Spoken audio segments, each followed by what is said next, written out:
Hey, Zach. Yes. So I was just actually practicing a moment ago, and I thought about maybe this. Here's our first intro track. You ready? Yeah, hit me.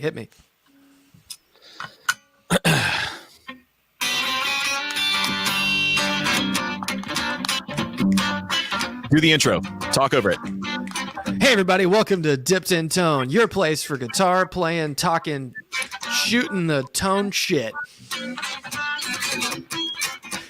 I'm your other host. Oh, God, I can't talk. There it is, everyone. You know, it's Here's your intro. it's better than a lot of podcast intros. I'll just say that. It's better than using like one of the canned things from GarageBand.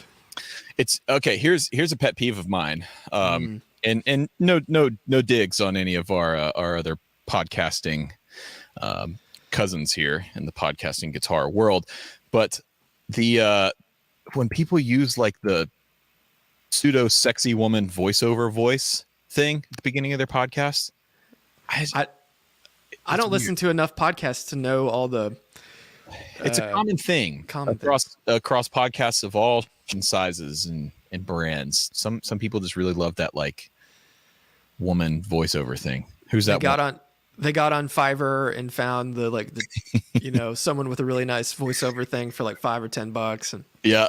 So there it is, everyone. Dipped in Tone, episode 26. 26. Hey, there's an idea. We could get on Fiverr and that could be an episode because you always see that I paid up to $3,000 for these different tracks. We could have one of those sort of episodes. That was a YouTube theme that I saw going around. It's like, I paid $5 for this track. What does it sound like?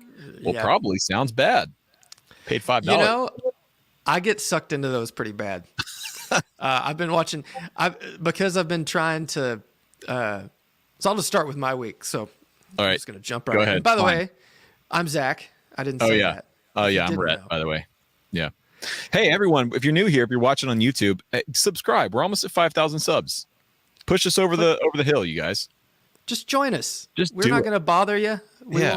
We won't be like, "Hey, did you watch this new video?" We barely even post things.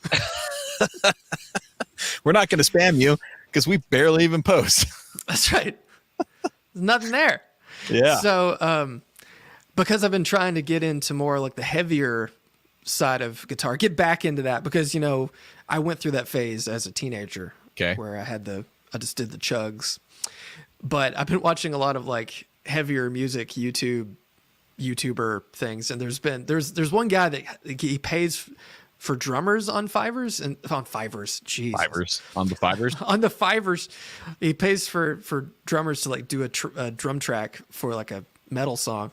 And it's really interesting and kind of, I don't know, I enjoy that sort of thing. Because hey, man, what will the next guy do? Whatever floats your skirt, as they say. As my family has said for generations, whatever will get that dog to hunt. Whatever floats your bird. Whatever floats your bird. That sounds gross. How was your week? It was good. Getting ready to launch the new website, the new teaching site, and everything. Actually, by the time this goes live, that'll be up. So, all my new video courses are on, or all my video courses are on a new platform. All my stuff, the website's been rebuilt. You know about that. You've been helping us out with that. Yeah. So yeah, I guess public service announcement. If any of you out there have bought one of my courses, they now exist on a new website, and so you'll still have access to them and everything. But yeah, we've been working on that, and then just doing videos, man. Just doing the thing. Got my new production assistant coming in for the first time today. See how that goes. Man, pretty excited about it. That is exciting. Everyone in the Discord, and by everyone I mean one person, was asking for a dog update. Penny's doing well. She's growing crazy fast. Oh yeah. Having an issue with the biting. She's a little chompy, but she's teething really bad right now. And the other thing too, this with Frazier, this dog is crazy smart. Yeah. She's very easy to train, which is great. The downside is when she gets bored and we're not like exercising her or stimulating her enough, she goes totally just off the rails and nuts. So we have to hang her out. But her studio dog training is going well. Took her over to Rick Beato's yesterday. We were working on a video, and she was a little angel the whole time running around the studio. She was great. It's a great breed, and yeah, like I don't think we could have managed without having the fenced-in backyard. Just to be like, go run, and it's crazy. So Nashville was snowed in, and I haven't left the house since like Sunday, so almost a week. And is that not normal for you though? Well, I mean, I at least go to the post office. It's like something, Burn, dude. Oh man, yeah. But the snow like came in hard for us. I mean, it doesn't snow like this in I know. Tennessee. I'm actually, Tilly and I are really jealous that you guys got all that snow. Well, there's snow on top of like a couple inches of ice, so that's the rough part. But we let Fraser out, and he's like, he loves it. He'll just like root his head in the snow, and he has that poodle fur, and so he's just like caked in snow, and it's just like wow, a nightmare. But he's so happy. So wow. Anyway, that's great. So do you want to just get into dipping a rig? Yeah, well, so today's topic, we should address the topic first. So here's what we're going to do today. Here's what we're going to do. Shout out to the patrons, okay? Our wonderful supporters. They're hanging out in the Discord server right now. They're watching us live. If you'd like to watch us live while we record, you can join our Patreon starting at $2 a month. Starting at just $2 a month, you'll get access to the Patreon chat, and you'll be able to watch us live. And what we're going to do today is answer questions live from the patrons in the chat. And we had a little talk with them before we started. We were like, guys, listen, this one's on you, okay?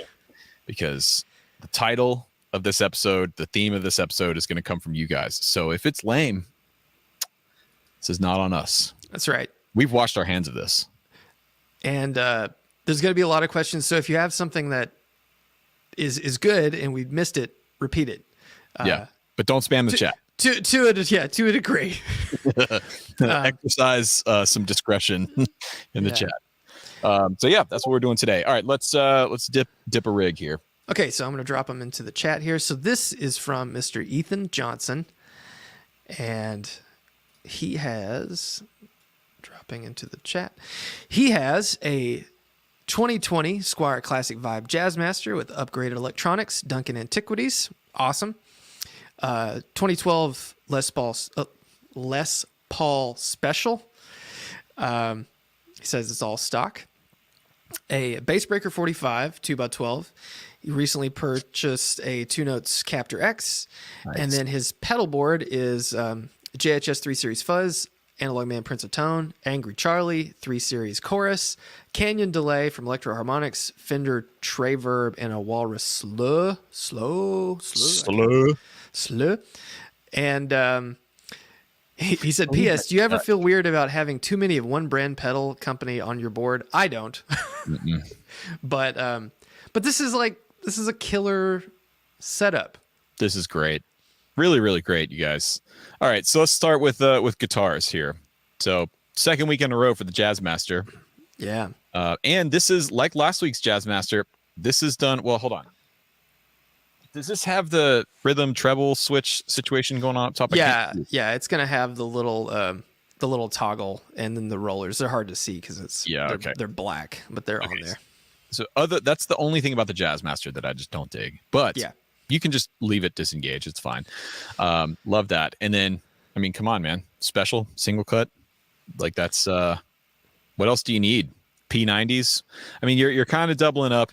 Jazzmaster pickups are not P90s. They are something different. Yeah, totally different. You got the single coil thing going on pretty hard. Yeah, what do you think guitar wise? Man, I think this is great. And he does mention that he's working on finding like the right humbucker guitar. But I mean, really, a P90 kind of it's skirting the line tonally. Well, a PAF. I mean, a PAF is essentially, they jumped off of the P90. They use the P90 as a jumping off point, I guess I should say, for designing the PAF. So it does have a good PAF, I think, does have an air of P90 about it. It does. It really does. But both these guitars are cool. I'm not a huge fan of Jazz Masters, but this one looks like he's got the Mustang bridge on it. I don't know if they came with that. They might have, but that's an improvement over the little threaded barrel saddles, because if you've ever played one of those with that sort of saddle, you just push the string and it goes and it's a nightmare. But that covers a lot of ground sonically, I think. You got the two scale links covered, like really, really killer setup. The amp, the bass breaker, I've not played that one. So the bass breaker series was fairly short lived. They made a variety of amps under that moniker, and some cabs too. Yeah, but the Bassbreaker 45 is probably the closest thing that Fender has made to a more Marshall style derivative amp, and it's essentially like a Bassman JTM sort of thing, and they're loud and they sound pretty good. Like, I mean, I remember playing them when they first came out, and I love the look of them. I think they look super sexy. Yeah, they're really cool. When we were out with when we did the run with Gary Clark Jr. a couple of years ago, Zapata, friend of the show, friend of the pod, his rig was fantastic. It was he had two 100-watt plexis, but he's only running one. One was a backup, but he had it set clean, like just loud and clean. And then he was running, he had a Fender reverb tank in there somewhere, and then his pedal boards and everything. And then his cab situation on stage was two Bassbreaker, I think 115 cabinets he was running the Marshall into, and it sounded biblical. That's interesting. I'm trying to find some more details on Fender's website. I think the series is discontinued. Yeah, it's pretty, looks like a pretty normal setup with a master volume essentially. Yep. But the most popular amps that they made in this range were the smaller ones. They made like a 15 and a 30, which were kind of like a more aggressive version of a Blues Junior. And I kind of prefer them to the Blues Junior, honestly. But yeah, these are cool. And actually the one that I'd always wished I'd bought one, they made one that was an 18/30 watt. And it was kind of like a brown face and an 18-watt Marshall. And I should have bought one because they're just wicked. They were just really loud, Yeah, right. Pedalboard, homemade pedalboard. I dig it. This is really nice, man. Yeah, like, it's really, really cool. Like you could if you wanted to, start a business and get completely overwhelmed by running a business yourself, you could start a business selling pedalboards like this. This is a really nice, like genuinely well-made, homemade wooden pedalboard. I love the stain on it. Yeah. I like the fact that you've got the slots to run your power and your cabling, kind of keep it clean, keep it manageable. Really, really cool board, man. Yeah. So you probably have more experience with all the 3 Series than I do. I think I did play the chorus once at Eastside Music here in Nashville, but I haven't played the fuzz. What are your opinions on those? The fuzz is killer. So I did a live stream on my second channel a couple weeks ago where I just played 5 fuzzes that I haven't talked about much on my channel. And the 3 Series fuzz was on there. And aside from the Golden Fleece, okay, I think the 3 Series fuzz is a really great fuzz to start with because it'll cover a lot of ground. Specifically with that bias control on there, there's a wide range from. And here's what I appreciate about it. Like they went all the way on that control to the point of it's not really even usable. Like if you turn that bias control all the way to the right, it doesn't really, I mean, it gates so hard that it's almost not even playable, but I appreciate that they did that they gave you the option to do that. The fat switch on there is really, really great. It's a really solid first fuzz option for a lot of people out there who are maybe fuzz curious, but are not sure. Yeah, it's cool, man. I think it's really, really good. The chorus, same way. Like if you want, here's what's great about the 3 Series stuff, especially the modulation stuff. It's like, okay, I want a chorus because occasionally I want the one chorus sound and that's all I need. 3 Series, go spend $100 on it. Sounds great. Put on your board. Yeah, I think they're cool. Yeah. I mean, this board is covering pretty much all the bases. I mean, the only thing that's not there is a more mid-forward overdrive, but even with you could use the Angry Charlie turn the gain back, push the mids, and kind of get to that. I mean, not exactly. But yeah, the Angry Charlie is kind of a JTM 45 in a box, right? It's a little higher gain than that. But and you got the 3-band EQ there too. I think that's what it is. Josh has so many different variations of bass, middle, and treble. Okay, yeah. And that bass breaker, if it is Marshall-esque, it's already somewhat of a mid-forward. That's true. Yeah. Yeah, you don't need more mids necessarily. Canyon is cool. Canyon's really cool. I love the Electro Harmonics stuff, man. I really I love that company. Man, they release a pedal like a week. It's crazy, dude. Yeah. It is crazy. But they do some crazy cool stuff. So salute. The SLO I've never played. I've never played it either. I know, Mr. Peter Honore is a big fan of that. He uses it a lot. And it does sound good, in all the videos I've heard of it. But the cool thing about this setup is that you pretty much have it all covered. It's like, and there's room to grow on this board. Right. Which is that's important. Lovely. Hey man, this is a great rig. Great rig. I'm gonna give it 8.7 out of 10 shoils. Dude, don't you judge don't you judge me for judging. I'm not. Okay. For me, I think I want to give it a 7.5. That's still a great grade in my opinion. But I would got to get some humbuckers happening. Hey, and while we're talking about this, sorry to cut you off, but somebody in the chat, one of our patrons here, take it on yourself. Whoever it was that organized the drinking game, I'm going to task you with keeping track. We need like a Google Doc of rigs and our scores for rigs. So go back through all 25 episodes so far that we've dipped rigs, and that'd be great. All right, continue. Perfect. Yeah. Well, I think that's it. And Rhett and I were talking before we started recording.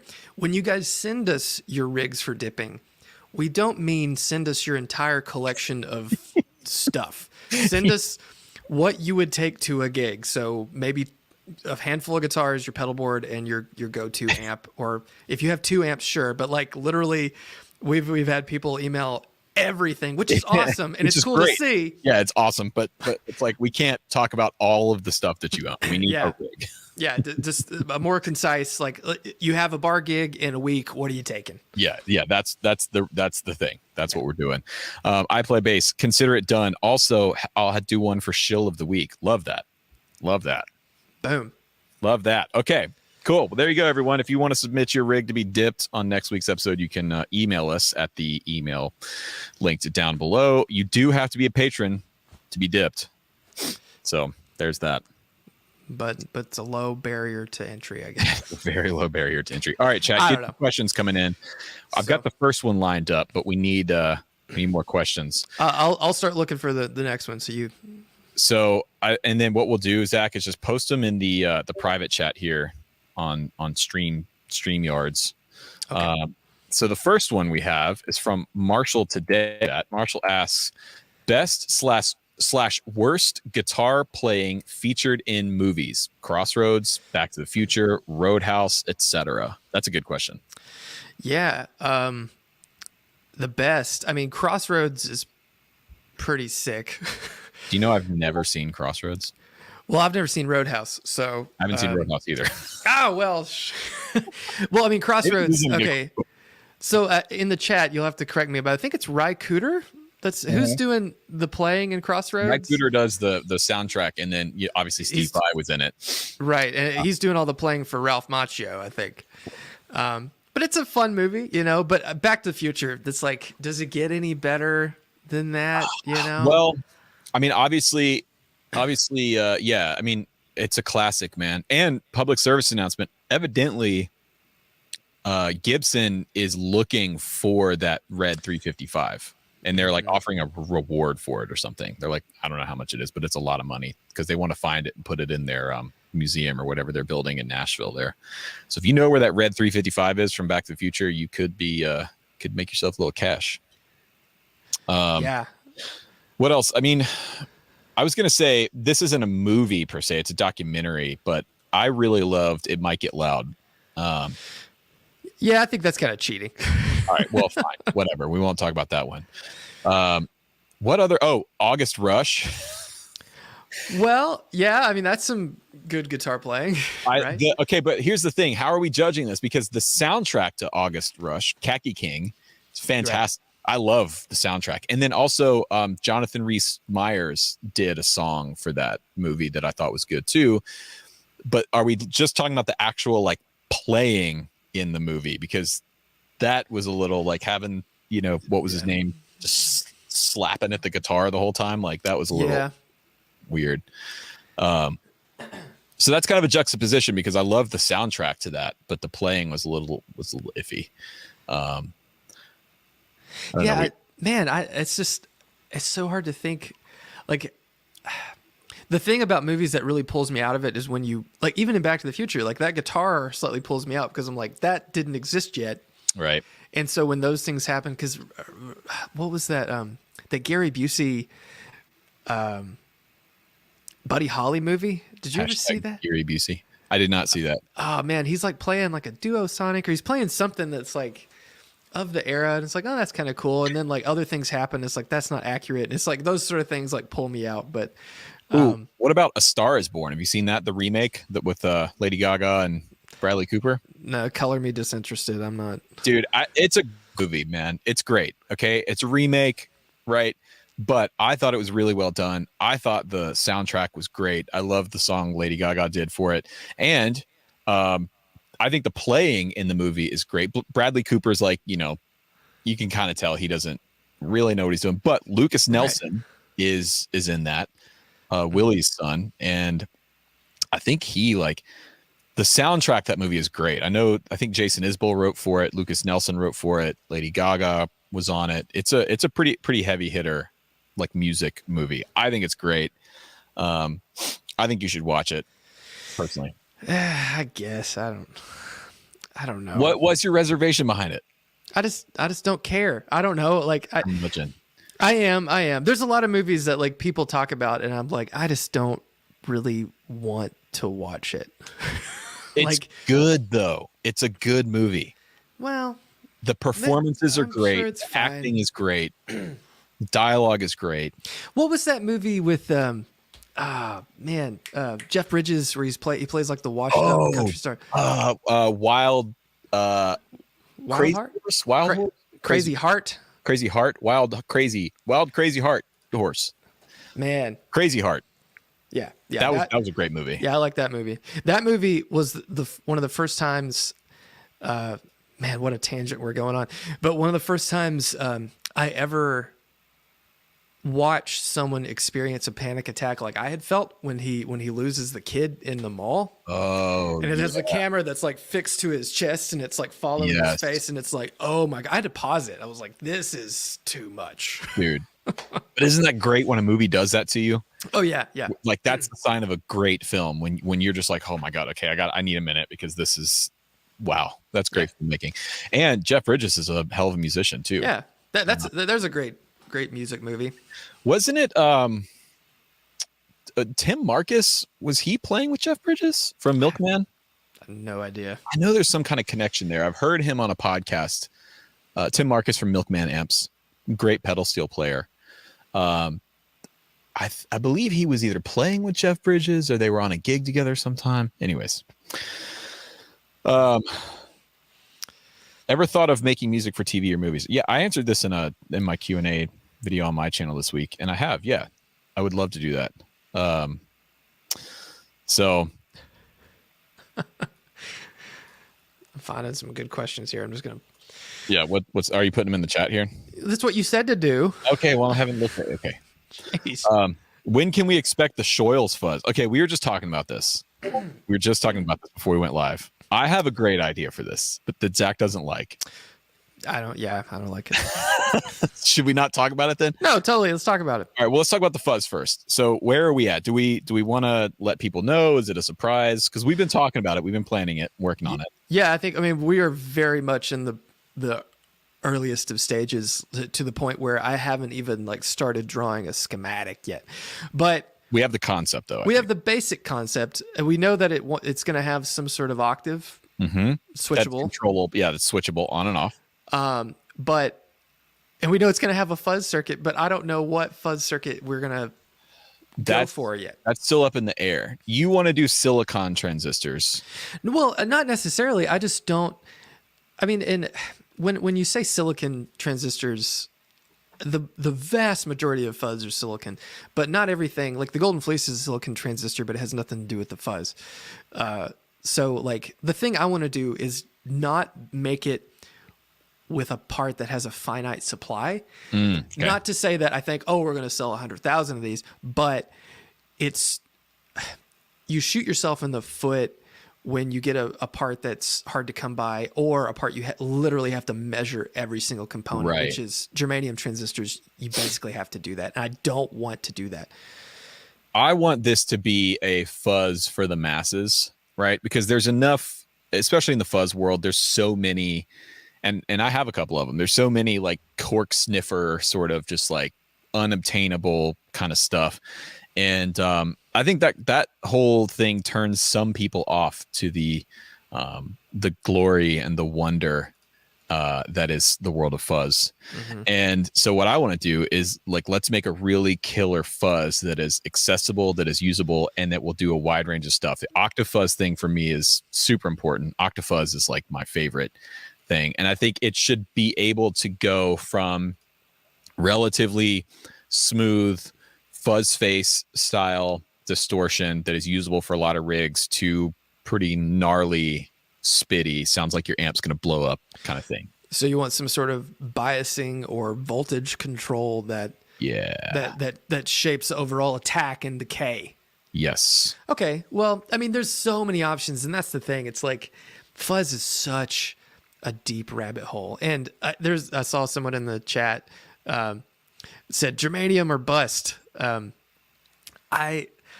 me, germanium is great. And it does have a thing, but you can make a silicon fuzz face sound like a germanium fuzz face with a few parts and a few changes. So ultimately, I think you have to throw that concept out the window, because chances are with most people, if you just sat two pedals in front of them and didn't tell them which is which, they couldn't guess. Right. Yeah. And there is like a mystique to, you know, the original parts, the transistors and all that kind of stuff, but it doesn't, like on paper, it really doesn't go beyond just the fact. It's like a collector kind of thing, for at least from my perspective. Like the fact that you own it, there's a finite number of them. If they're vintage, they're the real thing, blah, blah, blah. And they do have a sound, they do a thing, but they, you can make a silicon circuit that is more stable, right? That's not sensitive to temperature changes and things like that. That is more easily manufactured, therefore more accessible in terms of price, right, and availability. And that's what I want to do. Make a fuzz for the people, man. Yeah, and you know, I didn't Bernie fuzz. The Bernie fuzz? Bernie fuzz. The fuzz for the people, man. Oh yeah. Just have the gloves on. Just that would be funny. I don't think I told you this, but I didn't get into it, but I caught a thread on the Gear page about me. About Mythos, not about me personally, but about Mythos. And you know, they had a gut shot of an old Mjolnir that was all through hole versus like one with surface mount. And they were like, it's just a fact, through hole components sound better. And I was like, hold on, pump the brakes. And so I kind of broke it down. And it's funny, like I expected. You go on and respond to the people? Yeah, of course. So I thought, oh, this could go either fine or really bad. And it went fine. I just said, hey guys, you know, like there's so much more to pedal design than this. And I guarantee that, like I was saying earlier, if I like laid these two down in front of you, you couldn't tell the difference. And just the Golden Fleece floors me every time I play it compared to like an old one that was through hole that has all the mojo parts. And I've even made Golden Fleece where I got like fancy fish caps and like put all the stuff in it and thought, this is going to sound great. It sounds the same. Like, you know, so like I just hope we can, I think the one of the most important things when we're doing this fuzz is to just talk about how it sounds and not how it's built.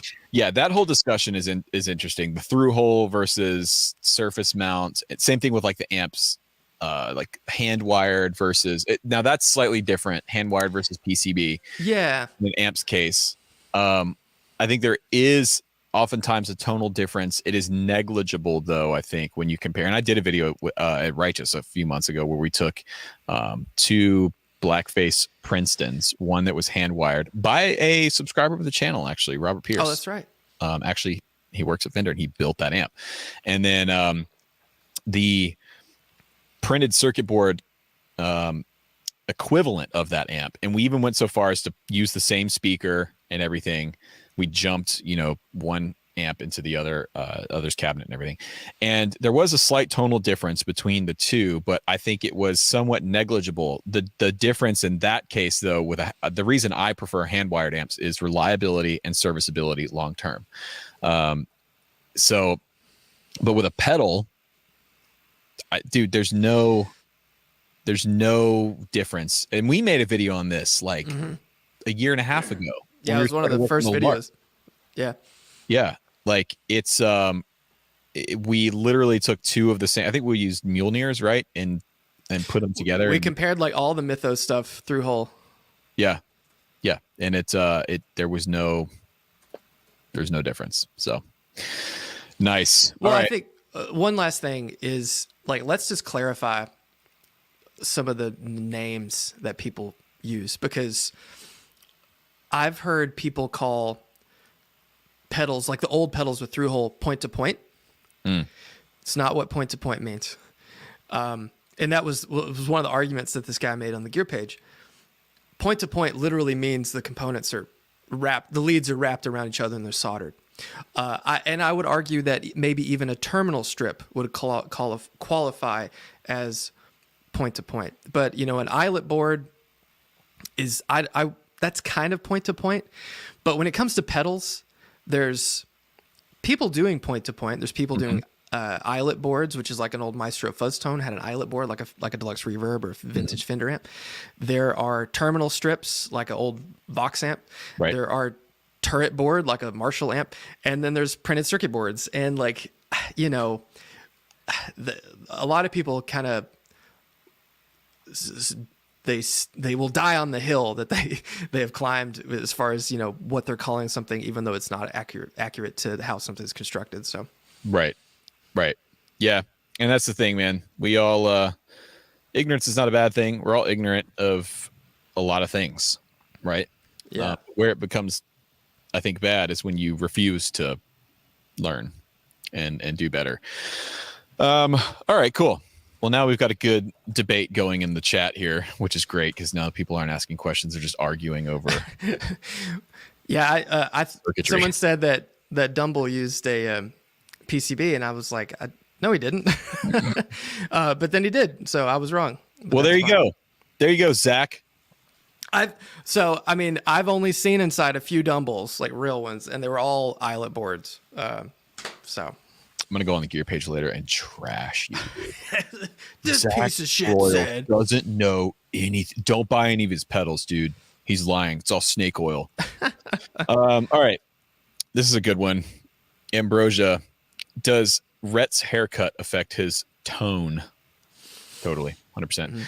As my front fro gets thicker as it grows, this thing, I play better. I'm like Simpson. This is my power. Here. Yeah, I think for me it's the arm hair. Right. So you really gotta work on that, because this look at this. I know. Yeah, it can get out of hand. Weak ass arm hair. Look at this. Dude, I'm a hairy guy. Topic before we. I got my Ghostbuster watch. Yeah, you rocking do. And rolling. That's sick. This thing, I haven't worn a watch like this in a long time. One of these with like the metal band, Right. And oh my gosh, this pulls all the hair off of my wrist. Well, eventually you just got to wear it for another week and it'll just remove the hair permanently there and it'll never go back and you'll be good. I could just shave it. Yeah, just shave it. It's fine. Swimmer's wrist. All right, cool. VT Jumper. When does a pedal need presets? I have the Walrus SLO. Can't use different settings when live without fussing with knobs. That's a good question. When does a pedal need presets? What do you think? Man, for me, never. No, no. I think the thing that I struggle with presets is the function has to fit. I think the smaller pedals like the Walrus stuff or even Chase Bliss, there's kind of small and Chase Bliss doesn't really, do they have presets? I mean, that they have like the favorite, but you have to use that other little, has 2 presets. Yeah. But like sometimes it's kind of cumbersome to navigate really small pedals. So I feel like honestly, I think the first thing when it comes to like, if you were going to design something or purchase something that has presets, like how easy is it to navigate both with like the controls of the pedal, but also your feet. Right. So I think the layout's important for sure. The layout's important. I think there's a lot of pedals out there. Like, okay, so Strymon pedals, for example, the big Strymon pedals, they need presets. In fact, that's like a big selling point of why you would buy something like that is you have a need for the presets. That's why I went with the big 3 Strymon, was because I needed the ability to be able to bank through and like save and be able to control with MIDI changes and everything and like hit one button and have 3 settings change and all that kind of stuff. But I think that's important for a live board if you're going for that kind of sound. Right. But for a smaller pedal, the layout, I don't like having to do the weird menu diving you have to do with some pedals where it's like, okay, to access the presets, you have to hold this button down, then twist this knob, and then the different color will tell you what preset it is. Like, that's a little much for me. Things like the Chase Bliss Mood, though, having 2 preset slots are really cool because with that pedal, it's such a unique like sound design it's kind of like a happy accident pedal where you can just stumble into a really cool sound that you might not be able to recall later easily. And so having 2 slots is cool because you're like, oh man, this is great. I want to be able to save this. I'm going to put it in slot A and then slot B. And then their preset switch is just literally a toggle switch. So middle is no preset, left is preset A, right is preset B. That's great. Yeah. I don't think I've ever had hold on. I've never had a modern or more recent pedal that had presets. I mean, I had a DL4, but that you can save like where your knobs were, I guess, on the 3 foot switches, but like that was it. I've never owned like a big Strymon or I've never owned a Chase Bliss pedal. I mean the Helix or the HX Stomp. That is the king of all preset pedals. Yeah, but like a more traditional, single effect sort of preset thing. I've never owned one. So because it just doesn't appeal to me. I just don't need it personally. And I think too, things like overdrives, that's not something I could see a preset need. I think it's for me more time-based effects, reverbs, delays, because like I want to be able to have, so on my Big Sky, for example, my reverb, I primarily use 2 banks, bank 1 and bank 2. And I have just a few like meat and potatoes reverbs. I have a short room. I have a good plate. I have a good amp spring. I have a long room. I have a super long ambient like cave delay. And then I have a character, sorry, not delay, reverb. And then I have a character reverb that's like part of their kind of shimmer thing. And so at any time I can quickly just go, okay, I want a spring here. Bam. Okay. I want a plate here. Bam. That's what I like about it. Yeah. Cause I've always used analog delays. Apart from when I had the DL4, that was back when I was in we wanted to be the Mars Volta kind of band. Right. But I if I needed a slap sound, I just, like get the knob with my shoe and go, okay, shorten the time, like move it. I just move everything with my toes. Even on stage, something, I knew kind of approximately where to point the knobs, but I've never, and even when I've had a tap tempo delay, which I have owned them, I was always playing with just a band that never played to a click or anything. So the tap was kind of, after like the first verse, the tap was moot. Like it was out of time. But I actually think that's cool though. I don't like it when people dial in their delay time. I used to see this all the time in the church world. Like all the worship bros would like, we'd be at rehearsal or something and they'd like call the MD like, hey, what's the BPM? And then they'd dial in their delay to the BPM. And to me, that doesn't work, because if you're using like an eighth note or a dotted eighth delay and you're completely locked on the grid, your delay repeats are playing in a perfect world. They're falling like right on the grid. And if you're using tracks and things like that, which they always are, they're using a ton of like, they're using so many tracks that half the time it's like, why are we even having a band on stage? Anyway, that's a hot take we can go to later.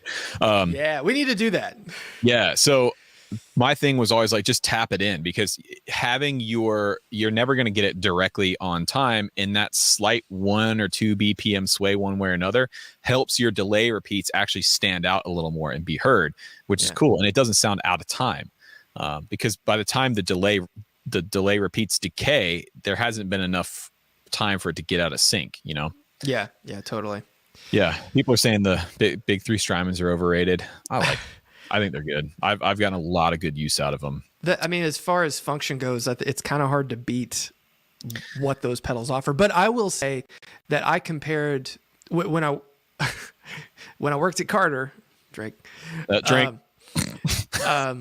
We would compare like the single, like the Big Sky versus the Blue Sky, and I do feel like the smaller pedals have a better fidelity. I do think they sound. That's interesting. Like in the Brigadier versus like the tape presets on the whatever the timeline. Like I think they actually sound better on the smaller units, but you're limited to what that pedal can do. So yeah. But I mean, your mileage may vary, and when you're playing live, you're never going to notice it anyway. So right. Yeah. Again, man. Yeah. The thing I like about the Strymons too, analog drive through. Which Eventide stuff doesn't do. Does Source Audio have analog drive through, like the Nemesis and Ventress? Those are two really great pedals. I have no idea. I don't know if they're analog drive through though. For me, man, the big three Strymon, that was the big thing when like people were roasting my rig on JHS. People were making fun of me for having the big three Strymon. I get it, right? It's a cliche, it's a stereotype, but here's the deal: those three pedals got me and got me through a lot of gigs and a lot of sessions, and those three pedals did me right. They never failed. They were always reliable. They always sounded great. And I could always get a really good sound out of them when I needed it. And that helped me work. It helped me keep gigs. So you can shit on the stuff if you want to shit on it, but I got really good results out of it, and I'll stand by them. That's all that matters. We always called them the Holy Trinity. Yeah. Because of the worship bros. That's it, maybe. So let's see. What's next? I play bass. Said Mythos, what do you feel about the extended range guitars? Would you ever play one? Zach mentioned he wanted to get a metal guitar. What's more metal than extended range? What do you think about extended range guitars? Yeah, what do you think? I want an Abasi Concepts 7-string really bad. I forget the model name. Rick has one that I played. It's it's not the Telly version. It's the I guess like their main has the EMGs in it, fan fret, and on paper, if you know anything about me, you would look at that guitar and think, oh, Rhett Shull would never ever want a guitar like this. It's fantastic. I played Rick's. Ergonomically, it is probably the most comfortable guitar I've ever played. I mean, it sits perfectly. The Lorata. Yep, there you go. Lorata, okay. Yeah, the Lorata 7-string. I want one real bad. After we buy a house, I think I'm going to buy one. Last time I talked to Tosin, he said they're out of stock like everywhere, and he doesn't know when they're going to get back in. But I want to buy one. Man, so I ended up getting that Strymon, that Schecter Marrow guitar. Yeah. And it's stuck in Minnesota because of the snow, I guess. So poor thing's been sitting in 9-degree weather. It's going to be great. You pull it out of it's going to go from 9 degrees to 72 degrees like that. But I was looking at it was an LTD fan fret, but I can't get my hand around, and I mean this like physically, around a 7-string neck. It's too big. I don't know that you're supposed to though. Well, but I can't play it because I don't have the range of motion for my wrist to do this and like play. But shouldn't the fan fret help you with that? Well, the fan fret does, but if we were just talking about like a 7-string, like a real extended range, right?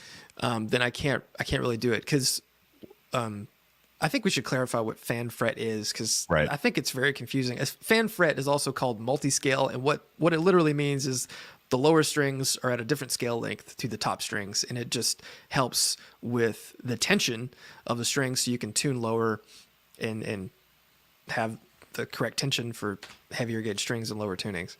Yeah. And it is ergonomically better because if you think about it, like your wrist angle changes as you go down towards the nut, like the angle of your hand changes. Not for me, but well, yeah, not for normal people. This is very ableist of me, I guess I should say. But, yeah, it's as you play, you go up the neck, the wrist angle changes, and the part of the idea is ergonomically it's supposed to fall more in line with where your wrist naturally plays for all the sweep picking that I'm going to be doing on the Lorada. Man, part of me, I just want to buy that guitar and just play like Creedence Clearwater Revival songs. Like, run through the jungle. Just completely ignore the low B string the whole time and just take it off. Just take it off. Hey man, Keith Richards did it. It's Keith Richards, just 7-string. Make it a 6. Come on, Keith, man. That's what he did. Drink. I don't know. The Abasi stuff is really interesting. I'd like to play it, but honestly, they're really, really good, man. They're really good. They're beautifully made. Yeah, they're cool. I like them. I'm a fan. Somebody had a good question about the I don't know if you want to answer this, but the business of the pedals, physically talking about Jesus Christ, talking about the delay pedal, the Oracle. This is a fascinating question because I don't see a lot of pedal manufacturers talking about the actual business side, and you don't have to give numbers in terms of all, like, you know, what you make and all that kind of stuff, but it would be cool, I think, to talk about, you know, development costs and why pedals cost what they do, because there are some people out there that I think look at a $200 or $300 pedal and think, oh my God, what a waste of money. There's no way, you know, but there's more to it than that. Yeah. So he says design, cost, dealers, etc. So it's the business side of creating something like that. So using the Oracle as an example, you have to start with a concept, and that's, I mean, obviously, but then you have to decide if you're going to be able to actualize it yourself. You're going to have to hire somebody. And if you have to hire somebody, that's a really deep rabbit hole. And the amount of money you can pay to develop something can range from a couple $100s to a few $1,000s just for a design and maybe one prototype. Okay. Which is, you know, it's a lot for people to sink, especially when you're at the smaller scale end of things. After you develop a prototype, you start tweaking, and that can take a lot of time. These things take sometimes years. I've been working on a delay pedal for, I guess, 2 years now. Mm-hmm. And I had one design. It was cool, but it wasn't right. And I gave up on it. And I think all in, I spent over $3,000 just on development. And then I was literally about to send it into production. I had the circuit boards. I have all the parts. I have all this stuff to start building these old pedals, or I had most of them. And I said, this isn't right. I can't do it. And I just shelved it and had to eat it. And luckily I could recoup some of my costs by selling the parts that were useful to other people. But otherwise, you know, I can't get my money back for my circuit boards or all the resistors and caps. Like, no one's going to buy those. Right. So they're just sitting in a box. I started over, and then, you know, a different designer, and it's taken about a year almost, I'd say. Okay. To really lock this in. Right. And I feel like I'm getting off topic a little bit, but, you know, I've spent a couple grand again just to develop it and get it ready for the market. And the thing that people don't realize when it comes to the cost of something. So, you know, let's say you have a pedal that you're marketing for $200, and it may cost a fraction of that to make it, but you're repaying yourself for that development. Mm-hmm. You're paying for the inventory. That's the biggest thing. I think the thing that people don't realize is, even though a single unit may cost just a fraction of what you're selling it for, and they do, everything does. Right. You have to buy hundreds, sometimes thousands of pieces that go into these. Well, like those knobs units you bought a couple weeks ago. Yeah, I bought how many? 1,000 knobs? 1,000 knobs, yeah. Yeah, like $2 a piece or something like that. Yeah, it was close to that. And it's just to have them, and so that's what these are the things you have to eat until you can recoup all that cost. So that's the biggest part of where it comes from. And most people, if you're a small person wanting to get into building pedals, you're not going to take on that much debt or responsibility at first. I mean, some people do, but if you're just doing it yourself, it's kind of a slow burn. But when you want to try to release something big and do it in any sort of volume, it takes a lot of bread to get it moving. So there's a lot of upfront development costs that need to be covered. And then there's also, you use dealers. Some other people go direct. Yes. Some companies do a combination of the two. So you're also working with dealers, right? Like, you're selling it to them at a specific cost, and then the dealer needs to make a little money on it too, right? Because they're essentially acting as the supplier to the customer, the middleman, if you will. And I mean, this stuff is it's like any other commodity, really. You've got development costs, you've got storage costs, manufacturing costs, shipping costs. Somebody asked in the chat too, it's a good question, did any of the Mythos stuff have to go through FCC certification? No, I don't believe so. It depends on the type. Mostly on digital effects, you need to get it FCC certified. I don't think that anything in the current version of I bet the old Oracle would have probably it should have been right. But I don't think that the current thing has to. Yeah. And that's the thing too. Like, man, if you do have to get those things certified, it's not, it's $1,000 or something, but it's another thing you have to pay out of pocket for. And it's for just a little, sticker on the bottom of the pedal. Yeah. Nice. So there you go, everyone. That's why some pedals can be more expensive than others. Edwards in the chat asks, who are today's guitar heroes? It's a great question. All right. Well, I think it's different now. I think the days of like the rock star pop culture guitar hero are pretty much behind us. The one that comes to mind is John Mayer. He's, I think, maybe the real last one that's not over 60 or 70 years old, Right. Yeah. And so now what we have are more niche guitar heroes, people that came up on the internet. So you think Tosin Abasi, you think, a lot of the progressive players that are really, really popular right now. But the idea is like, how do you define guitar hero? Right. I don't really think there's another Eddie Van Halen out there right now, or Hendrix. Yeah. Edwards 473 said Jack White. White. Dan Arbach, these guys. But I don't know. And we got an email from Randall Jarrell, who kind of gave us a talking point. It's a great idea, and it ties into this, that the shift from rock stars being the heroes and the people that carry the flag of guitar has shifted in a lot of ways to YouTubers and Instagrammers and the people that are in your face every day pushing this instrument and their love and building the community up in that way. And I think that's a really interesting idea, that we've seen a shift go from, I mean, not that the heroes of yesteryear are ever going to go away, but because there is a little bit of a gap in the guitar world as far as guitar heroes on the radio and TV, we have it in a different place, and that's YouTube and Instagram.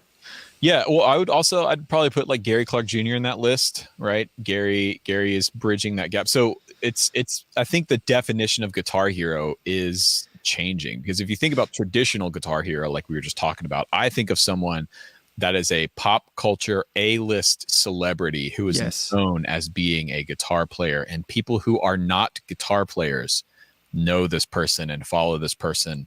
So that is traditionally Eddie Van Halen, that is Jimi Hendrix, that is Eric Clapton, that is exactly Billy Gibbons, that is these icons of yesteryear.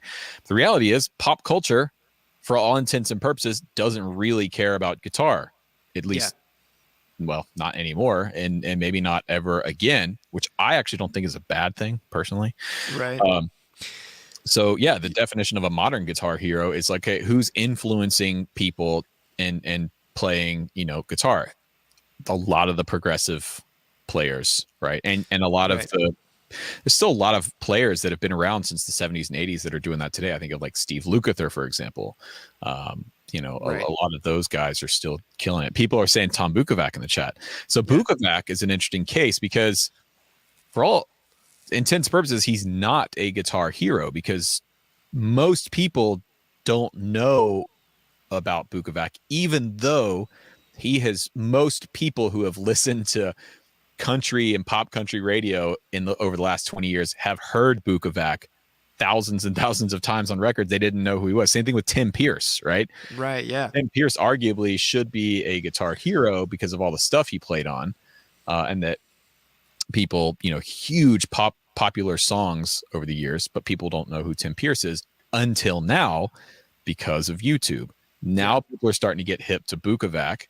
People have been hipped to Tim Pierce for years, and these guys are now starting to get the recognition that they deserve because of YouTube.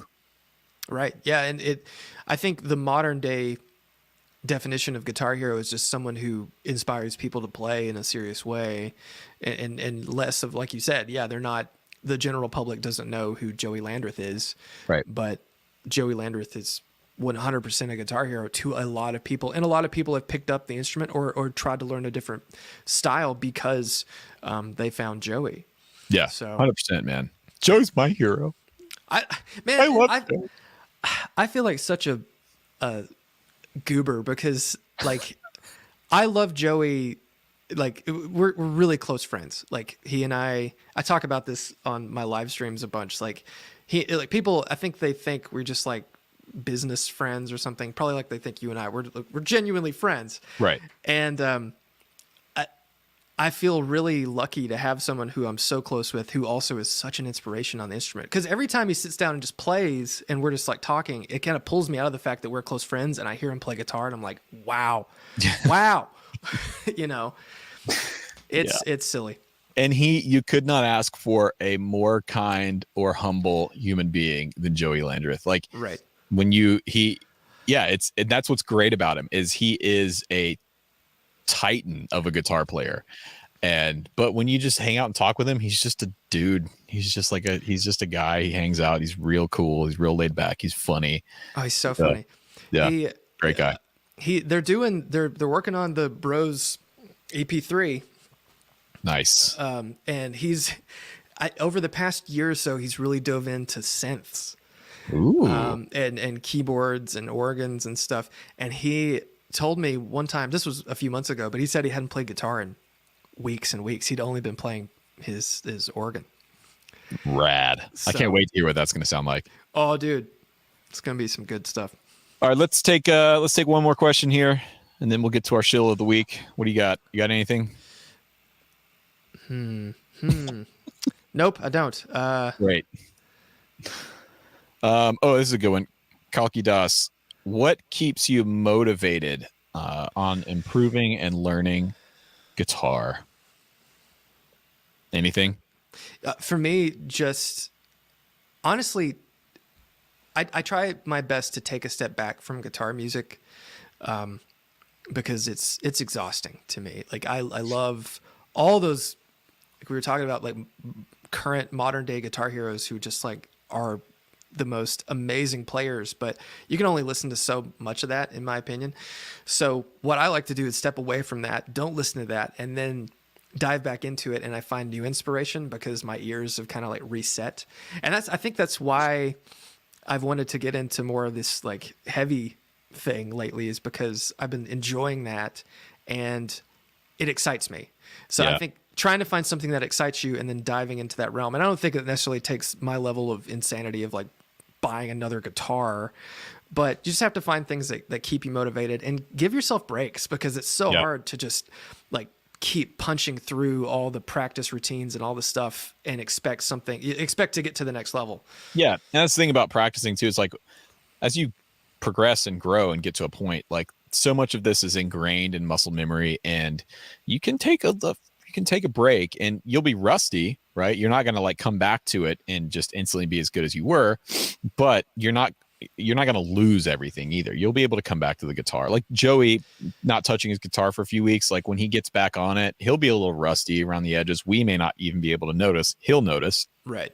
But it'll come back, and he will probably, this is what I've experienced after taking a few days off, even when you come back, you're playing new ideas, and because you've kind of had time to just drop a lot of the same licks and just repetition, God, out of your head.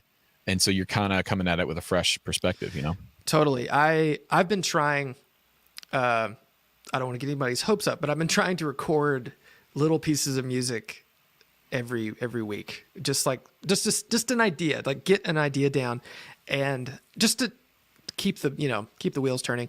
And usually the first thing I do is pick up my bass. Yep. And I find that starting with the bass, actually, because it for me, I'm not great at it, but because I'm not great at it, it helps me come up with something different and interesting. And that kind of determines where my guitar playing goes for any piece of music that I'm trying to come up with.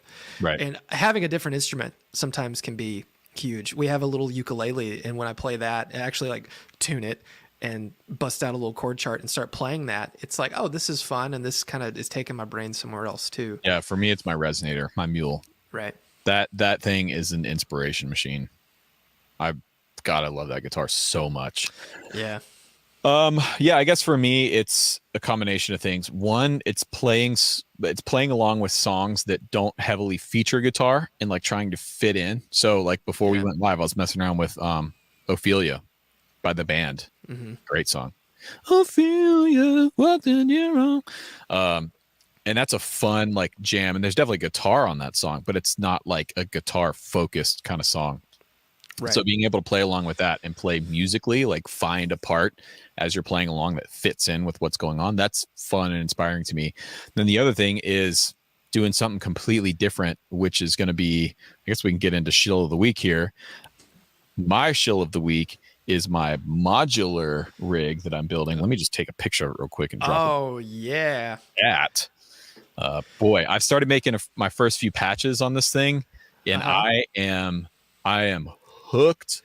I am on the modular train. Hold on. Yeah, I can hear you. Okay, so I have a question about the modular synth thing, because to me it seems very much like an old synthesizer with, it looks like a switchboard for a telephone operator. When you say making a patch, is there a way to save all this stuff, or do you have to like take a picture of it? Okay. And the reality is, even if you took a picture of it, you won't get it. You could get it back. I mean, people do recall stuff, but that's, to me, and look, I'm very, very new to the modular world. Okay. So if anybody out there is like a seasoned modular Eurorack pro, please forgive my ignorance here. But to me, part of the beauty of that is that it's finite. So you make a patch, you make a sound, and it's happening in that moment. And then when you take that patch apart, probably not going to, depending on how complex the patch was, probably not ever going to get it back. Yeah. So I've been recording. You can see in the picture, I've got my H6 there. And so I'm just recording every time I come up with a cool patch. I just record it onto an SD card. So I have it. But yeah, I have really, really, really fallen in love with this thing. So my setup is pretty basic right now. It's based around a Moog subharmonicon, which is that big unit in the bottom left-hand side of the rack. And that is a synth on its own, meaning it can function as a synth without needing any of the other gear. A big part of modular is you're buying these units that on their own can't really function. Right. So for instance, the unit next to the Moog, that silver quad VCA right there, that actually doesn't make any sound on its own. It is essentially a mixer and a voltage controller, and you can do all kinds of things with it. Same thing with the unit in the top right. That's the Maths from Make Noise. That is a function generator. It does not make noise on its own, but when patched in with other synth voices and other elements, you can use it to modulate things, you can use it to change things, you can use it to trigger events, you can use it to do all kinds of stuff. And then in the bottom right, I have the Strymon Magneto, which is their delay unit. It's essentially like it's based off of their D-tape algorithm and like the timeline and everything, but with a ton of functionality. All those jacks around the edges are inputs and outputs to let you control things, to clock things, to modulate things. It has a sound on sound looper in there, and you can have it start and stop using other. I mean, it's wild. And then I'm going out of the modular case stereo into the Night Sky, which has been amazing. So in my Night Sky review, I was kind of hard on it because I was like, this isn't really for guitar players. But if you're using it in something like this setup, it's amazing. Right. It's fantastic. Yeah. That's crazy. It's so crazy. Like, I mean, I understand like the basics of how this all works, but at the same time, I don't. Yeah. I don't understand a lot either. Like, I'm still learning a lot of the stuff. Because I do have some friends that make some modular stuff. Adventure Audio makes some things. We should connect you with those guys. But it like, man, it trips me up. But yeah, that's a cool shill of the week right there. If anyone's interested, Andrew Huang does a really great. He has a few videos on modular synthesis, and one that he did last year was like an introduction to modular. And it's really, really great for just kind of introducing you to the very basic concepts. Essentially, it's all about waves, man. Insert that aliens gif or meme in there. It's understanding really, I think, two basic things: waves, like wave shapes and things, and control voltage. So CV is like the basis of modular synthesis because that's what you're using to control other things. You can send CV signals and create LFOs and gates and triggers and all kinds of stuff. And that's how you create a patch that essentially plays itself. Right. Yeah. Yeah. So my show of the week is way less exciting than yours. So mine is Deoxit D5. Yeah. So I get asked fairly regularly now that I've been building pedals for a few years and there've been some out in the world for a while. People say, "Hey, my foot switch is sometimes sticks," or "Hey, like this is sounding like this," or "Hey, this is scratchy," or whatever. And I tell people to buy some of this. This is the D5, which is the electronic cleaner. Yep. And what this does, you spray it. Do not get it in your eyes or in your mouth or anything. You spray it on a foot switch. Let's grab. Hey, but a little bit in your coffee will go a little ways. A little sneaky peeky here on this gold Mjolnir. Don't put it in your coffee. That was a joke. Do not put Deoxit in your coffee. See that little groove in that foot switch? If you spray this in that spot, just get you a little squirt, and then it will help clear out all the gunk. So This is one of those things. It's like, I think every guitarist needs this. Yep. At least at home in your same thing box. With input and output jacks, man. If you got a jack that's a little crackly, spray just a quick spritz in there and then get your plug and just plug in and out a bunch of times. Stuff works wonders, man. Sometimes it doesn't do enough to get real, like, serious gunk off a jack, but it does help. And cleaning out pots, the beauty of Deoxit is you can disassemble, a pedal, or take a guitar out, or take all the controls out and clean it. But even with like a guitar knob, you can pull the knob off and spray it around the shaft of the potentiometer, and it'll get down in there and you can clean it. It's better to open everything up and get it, right inside the casing, but it's a must-have. Deoxit D5 electrical connection cleaner, and it's a good preventative thing too. If you just every few months or whatever, just go in there, get your squirt. And what's also crazy is when I bought my deluxe reverb, it was covered in stickers. Oh yeah, and I was like, that's annoying, but they were like the papery stickers. They weren't like a glossy vinyl sticker. They were, it's a cheap sticker. And when I was cleaning all the pots out with this, some got on the faceplate. Right. And it's just ate the sticker residue right off. So, nice. Happy accident. A squirt every few months keeps the gas at bay, Beto says in the chat there. Yep. Yeah. But one thing too, be extra careful, because like I've seen people like this on a pedal, like with their face down by it, and they spray this and it just goes all. Yeah, it does, and it's nasty. Yeah, you do not want that on or in your body. No, but you do want it in your pots. That's right. Put it in your pots, people. That's where you want it. Your jacks, your pots, your switches. Spritz those pots, I did my whole patch bay like 6 months ago. I just went through, it took like 20 minutes, but I went through every single patch point and went in there and cleaned it out. It's great. All right, everyone. Well, that's going to do it for this week's episode of Dipped in Tone. I've got to go because Chris got people waiting on you. I got people waiting. So you guys have been great. Thanks for hanging out. Thanks for watching. Subscribe. Get us over 5,000 subs. Let's do it. Let's do it. And to everyone who's been participating in the drinking game, congratulations.